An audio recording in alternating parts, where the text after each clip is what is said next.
우리 사도행전 6장 1절에서 7절 말씀입니다. 우리 신약성경 191면이 되겠습니다. 그때의 제자가 더 많아졌는데 헬라파 유대인들이 자기의 과부들이 매일의 구제에 빠짐으로 히브리파 사람을 원망하니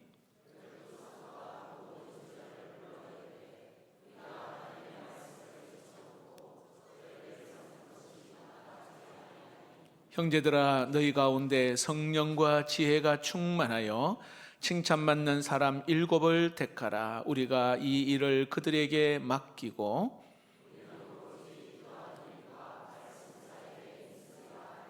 온 무리가 이 말을 기뻐하여 믿음과 성령이 충만한 사람 스데반과 또 빌립과 브로고로와 니가노르와 디몬과 바네마와 유대교에 입교했던 안디옥 사람 니골라를 택하여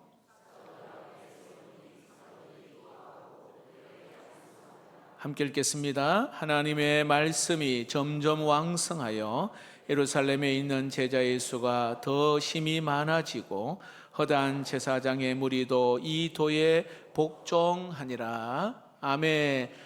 암을 두려워하지 마십시오 라는 글을 보았습니다. 여러분, 암은 참 두려운 존재입니다. 그런데 암을 두려워할 필요가 없다, 이런 내용이에요. 왜냐하면 건강한 사람에게는 우리가 잘 알고 있듯이 NK세포가 있잖아요. 그래서 암이 발생하더라도 이 NK세포가 이 감염된 이 암세포를 죽이는 그런 힘이 있습니다. 일반적으로 우리 몸에는 이런 몇십만 개의 암세포가 다 누구에나 다 있습니다. 그럼에도 불구하고 이렇게 걸리지 않는 이유는 조금 전에 말씀드린 처럼 이 건강한 NK세포가 이런 감염된, 다시 말하면 자연살해세포라고 말하죠. 이 세포가 감염세포를 죽이는 것입니다. 자, 그런데 요즘 들어서 식생활 습관이나 스트레스나 때로는 운동 부족, 이것 때문에 면역이 약해지면서 암세포를 이길 수 있는 힘이 사라지게 되었습니다.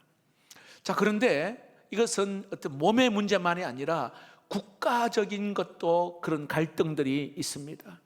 세대 간의 갈등, 지역 간의 갈등, 이념 간의 그 갈등으로 굉장한 그러한 어려움을 겪는 경우들이 많죠. 여러분, 우리나라에도 예산의 70% 이상이 바로 이런 어떤 공공의 갈등으로 말미암아 예산이 소비된다고 말해요. 이 공공의 갈등으로 말미암아 예산 70%가 소비된다. 굉장한 수치입니다. 그래서 갈등의 지수를 10%만 낮아지게 해도 우리 국민의 총생량 5.4%가 상승된다고 이야기합니다. 이렇게 갈등의 요소가 사회의 많은 부분에 손해를 끼치고 있다는 거 우리는 잘 알고 있습니다. 자, 이뿐만 아니라 공동체 안에서도 갈등이 있어요. 가정에서도 갈등이 있고, 그리고 교회 안에서도 갈등이 있습니다. 그래서 이 갈등을 해결하지 않으면 교회도 그렇고 가정도 그렇고 공동체도 소망이 없어요. 예수님께서 여러분 그런 말씀하셨잖아요.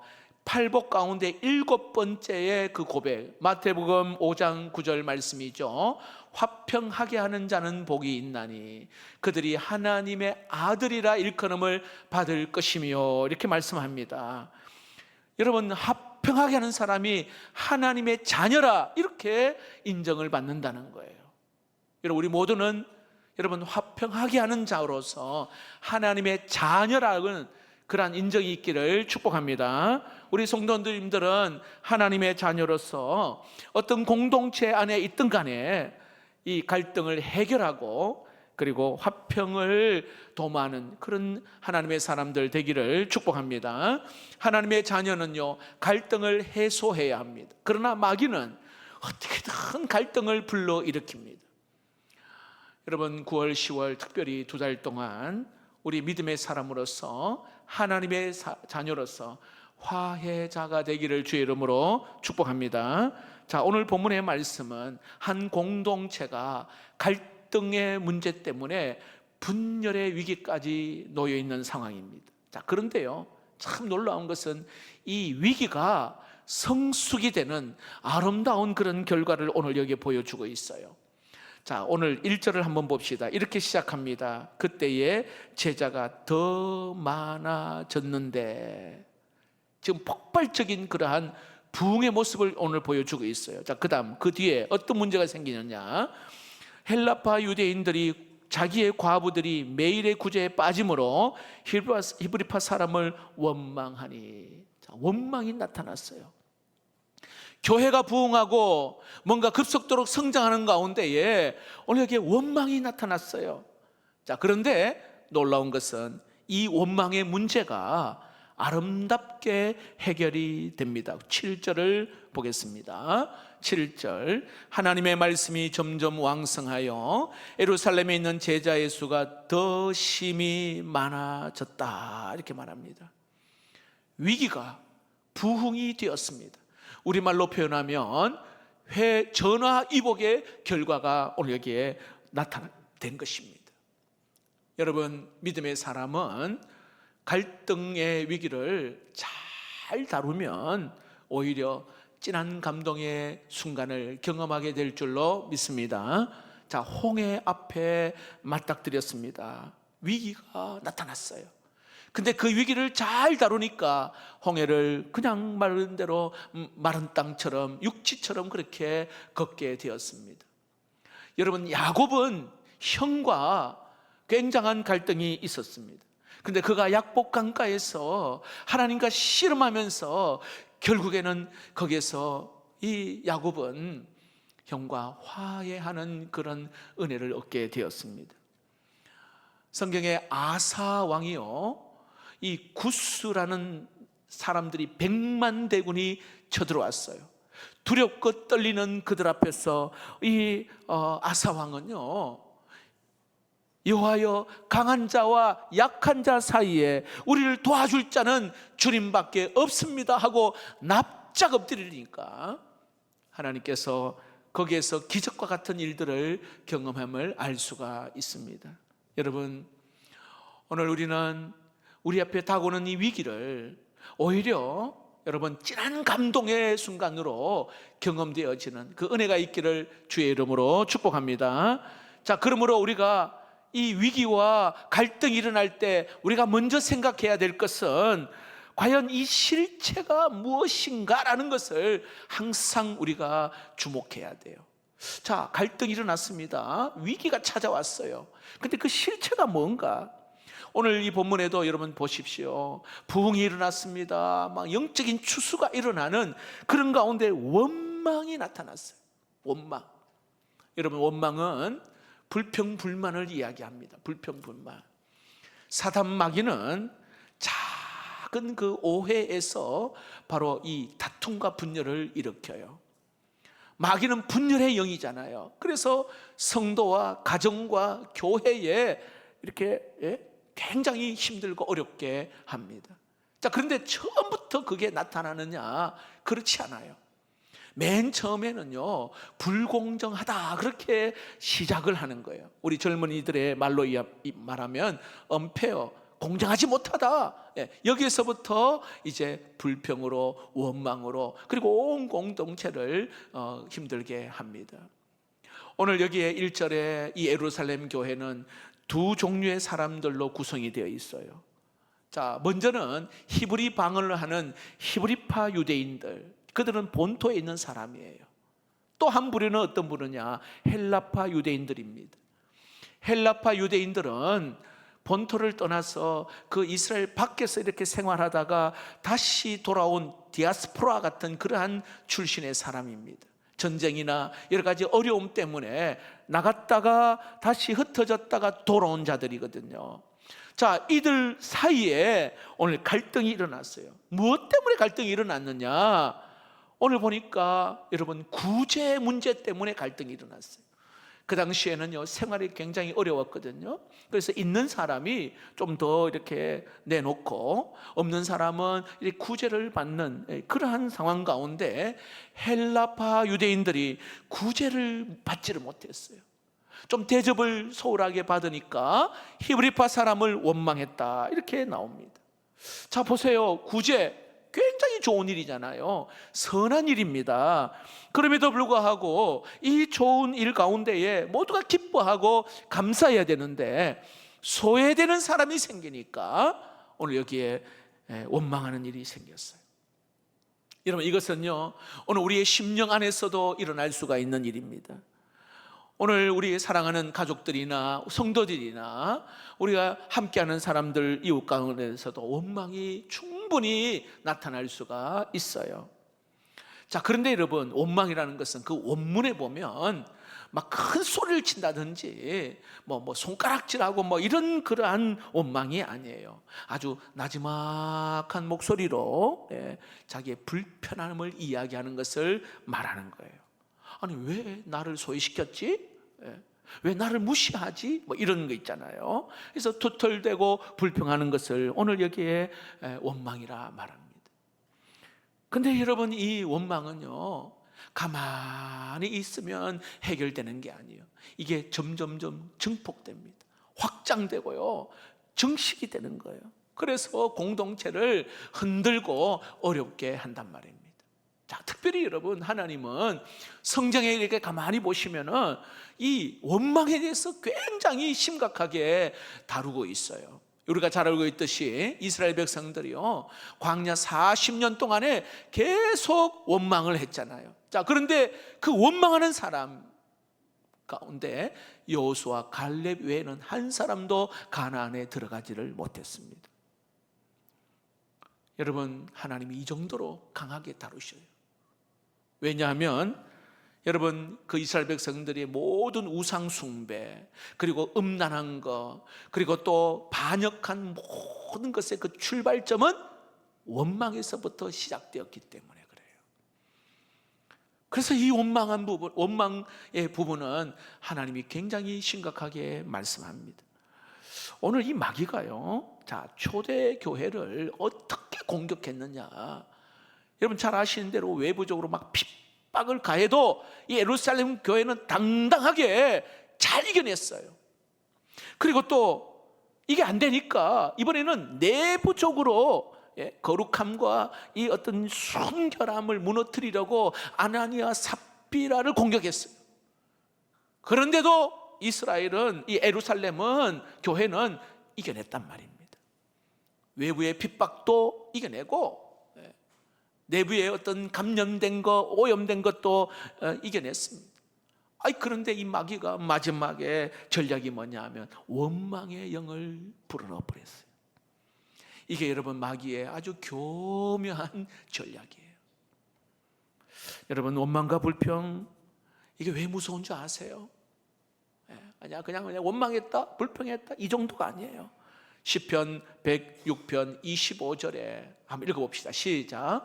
그들의 장막에서 원망하며 여호와의 음성을 듣지 아니하였도다. 원망과 불평하면요 하나님의 음성을 듣지도 못하고 들으려 하지도 않는 거예요. 굉장한 손해가 있어요. 여러분, 하나님의 음성을 듣지 못한다, 듣지도 않는다. 여러분, 그 심령은요 그냥, 우리는 영적인 존재잖아요. 하나님을 아는 사람들인데 그 심령이 피폐해져 가는 거예요. 은혜를 받지 못한다, 하나님의 영이 내 안에 임하지 못한다, 그러면 그 영혼이 죽는 거예요. 원망과 불평은요, 그리고 죄의 바이러스를 급속하게 증가시키는 촉매제 역할을 하는 것이 원망과 불평이에요. 자, 예를 들어 여러분, 습기가 없고 아주 깨끗한 환경에서 바이러스를 떨어뜨려도요 증식되지 않아요. 자, 그런데 원망과 불평은 아주 그 음습하고 촉촉한 분위기를 만든단 말이에요. 거기에 그런 환경에 바이러스 하나만 딱 떨어뜨려도 어떻게 해요? 그냥 수천 수만으로 그냥 증식돼 버립니다. 가정에서 여러분 아이들이 앞에서 원망하고 불평을 내뱉을 때 이 못된 이 나쁜 바이러스가요 금방 증식된다. 그래서 우리는 이 자녀들 앞에서 굉장히 조심해야 되고, 또 우리 초신자들이나 믿음 없는 사람 앞에서 굉장히 우리가 조심해야 돼요. 존 스타터 목사님은 이렇게 말합니다. 사단이 교회와 가정에 심어놓은 가장 강력한 무기가 조용히 원망하기 시작하는 것이다. 그런데 그 원망이 점점 확산되면 가정과 교회를 균열시키고 무너뜨린다.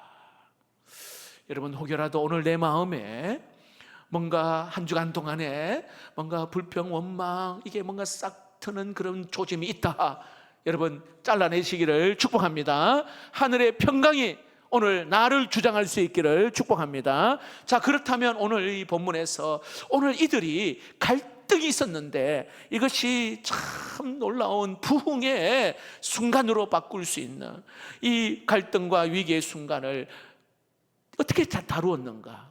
여러분, 이것은 앞으로 우리가 만나게 될 모든 문제도 이 방법을 사용해야 돼요. 두 가지 말씀을 드립니다. 따라해 봅시다. 자기 반성을 통해 바른 우선순위를 정해야 합니다.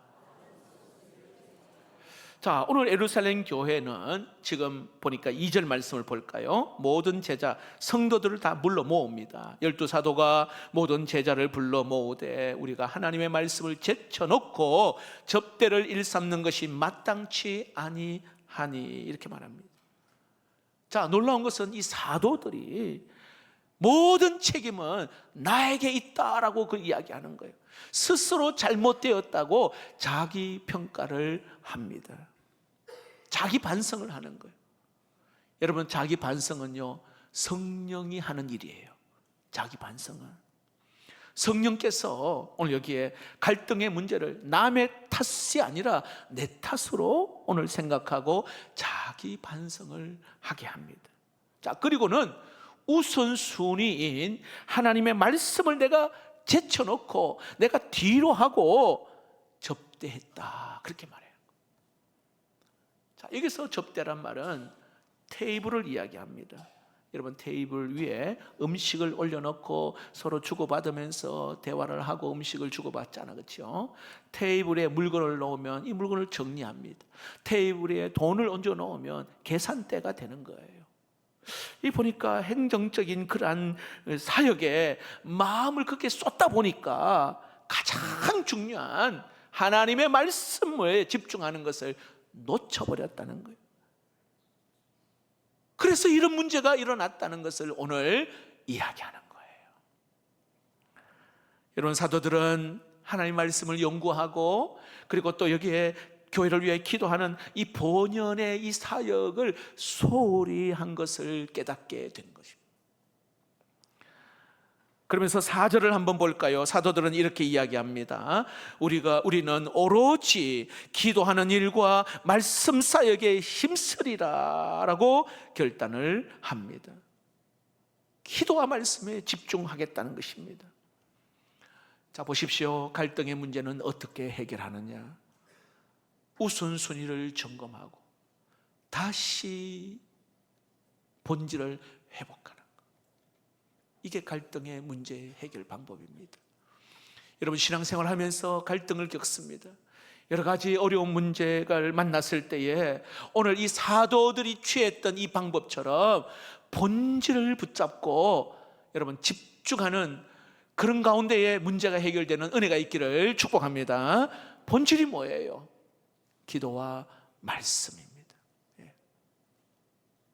이걸 선택함으로 해결 방안을 오늘 찾아내는 겁니다. 자, 보십시오. 우리가 주일을 하다가 때로는 봉사를 하면서 어떤 갈등의 소용돌이 속에 빠질 때가 있습니다. 근데 여러분, 인간적인 가장 쉬운 방법이 뭐예요? 아이, 그만 때려치우지 뭐, 그만두지 뭐, 꼭 뭐 욕 얻어먹으면서 일을 해야 돼. 아주 인간적인 가장 쉬운 방법이 그거예요. 다시는 내가 막 안 한다 뭐 이렇게. 아니, 그렇게 신실하게 잘 섬겨왔던 그러한 자리를 여러분 떠나는 거, 어찌 보면 가장 쉬운 방법일 수는 있어요. 근데 과연 그것이 정말 자유와 평안의 방법일까요? 그렇지 않습니다. 평안과 자유가 없죠.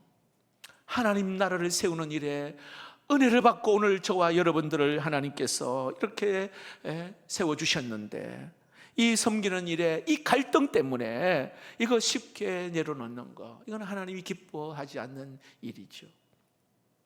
자, 초대교회 성도들 보십시오. 문제가 생기자 사도들은 내 책임입니다. 그리고 가장 중요한 것을 잡지 못해서 이런 문제가 생겼다라고, 그리고 말씀과 기도에 집중하겠다고 그렇게 그들이 고백하는 것을 보게 되어집니다. 여러분들이 만약에 이런 문제가 생기면 어디를 가십니까? 누구를 찾아갑니까, 여러분? 신앙적인 방법을 찾는다면 여러분 기도의 자리로 가시고 주님 만나는 자리로 가시며 하나님의 음성을 듣는 자리로 갈 수 있기를 축복합니다. 한나가 여러분 자녀가 없었어요.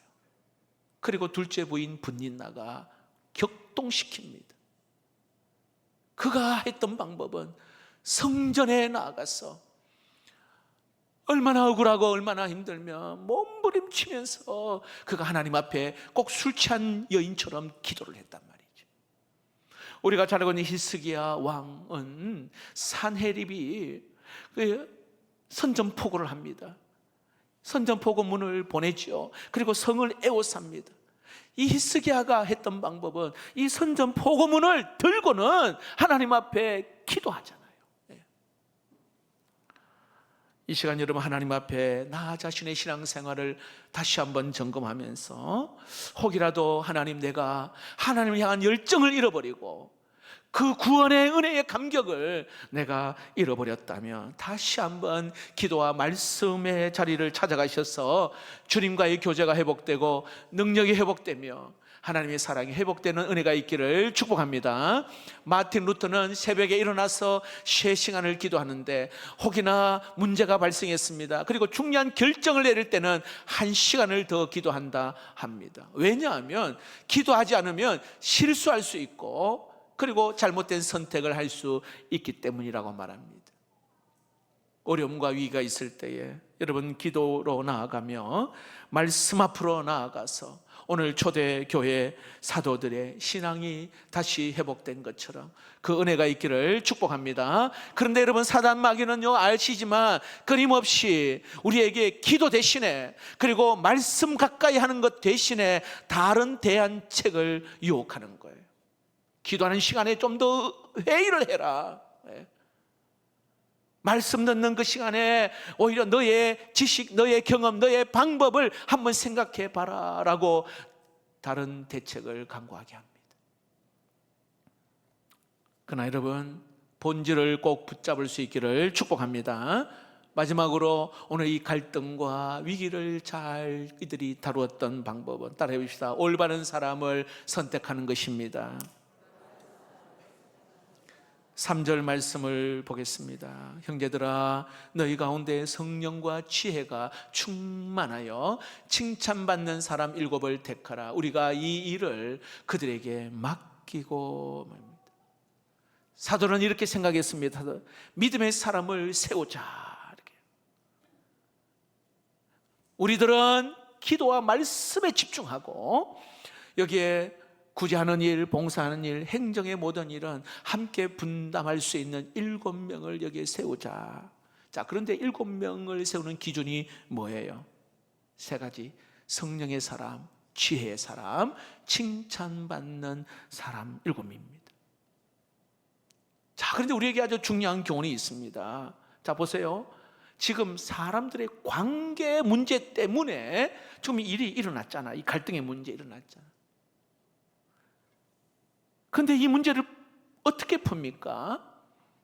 성령의 사람, 지혜의 사람, 칭찬받는 사람을 세워서 그들이 섬기게 함으로 문제를 푸는 거예요. 이게 하나님의 방법입니다. 5절을 볼까요? 7명의 명단이 나오는데 낯선 이름도 있고 아주 익숙한 이름도 그 있죠. 스데반이 있고 빌립도 있고 이래요. 근데 특별히 5절 끝부분에 안디옥 사람 니골라라는 사람이 나와요. 이 사람은요, 이방 사람이에요. 이방 사람. 자, 그런데 7명의 이름이 모두 다 헬라식의 이름입니다. 이 무슨 뜻이냐면 이 헬라파 유대인들이라 이 말이에요. 좀 전에 아까 말씀드린 것처럼 지금 굉장히 섭섭함을 받고 소외함을 받은, 상처를 받은, 원망이 가득한 사람, 헬라파 사람들 가운데 신실한 7명을 오늘 여기에 세웠다는 거예요. 그러니까 히브리파 유대인들에게 있어서는 굉장한 큰 양보예요. 그렇잖아요. 쉽지 않은 결정이에요. 지금까지 이 히브리파 유대인들은요, 본토 사람이란 말이에요. 주도권을 가지고 있어요. 힘이 있단 말이죠. 그런데 교회를 더 아름답게 하기 위해서 오늘 자신들은 뒤로 물러가고 이 헬라파 유대인 가운데에 성령의 사람, 지혜의 사람, 그리고 칭찬받는 사람 7을 세워 그 일을 감당하게 했다는 겁니다. 자, 여기서 우리가 놓치지 말아야 될 것은 그냥 헬라파 유대인들에서 아무나 다가 아니라 분명한 기준이 있다는 거예요. 좀 전에 말씀드린 대로 여러분, 성령 충만한 사람, 잘 보세요. 여러분, 성령 충만이 뭘까요? 성령의 지배를 받고 성령의 인도하심을 받는 사람이를 말합니다. 근데 여러분, 성령 충만은 어디에서 성령 충만을 얻을 수 있는 줄 아세요? 기도와 연결이 되는 거예요. 기도와 연결. 기도할 때 그 성령 충만함을 입을 수 있거든요. 기도가 없으면요, 성령 충만함이 없어요. 그 다음에 지혜가 있는 사람이라 그러는데, 여러분, 지혜는 어디에서 오는 줄 아십니까? 말씀에서 오는 거예요. 말씀. 하나님 주시는 그 영감, 그 말씀을 우리가 받을 때에 지혜로운 사람이 되는 거예요. 여러분, 우리가 어떤 일을 할 때에 지나고 나니까 아이고, 내가 지혜롭지 못했다, 그런 후회하는 경우가 있잖아요. 근데 그 지혜는요, 하나님의 말씀을 가까이 할 때에 지혜가 있는 줄로 믿습니다. 자, 그 다음에 칭찬받는 사람, 이렇게 말해요. 이 칭찬이라는 거는 세상적으로 막 인정받고 뭐 소문나고 막 이런 것이 아니라 증인의 삶을 사는 자를 이야기하는 거예요. 누구를 만나든지 그리스도를 증거하는, 자신 있게 예수 그리스도를 소개하는 사람, 이 사람이 칭찬받는 사람이에요. 오늘 이들을 세워서 그 일들을 감당하게 했습니다. 자, 그렇다면 아이고, 목사님, 내가 직분을 갖고 있는데 나는 그런 자격이 없는 것 같아요. 참 많이 부족해요 라고 이야기할 수 있을 것입니다.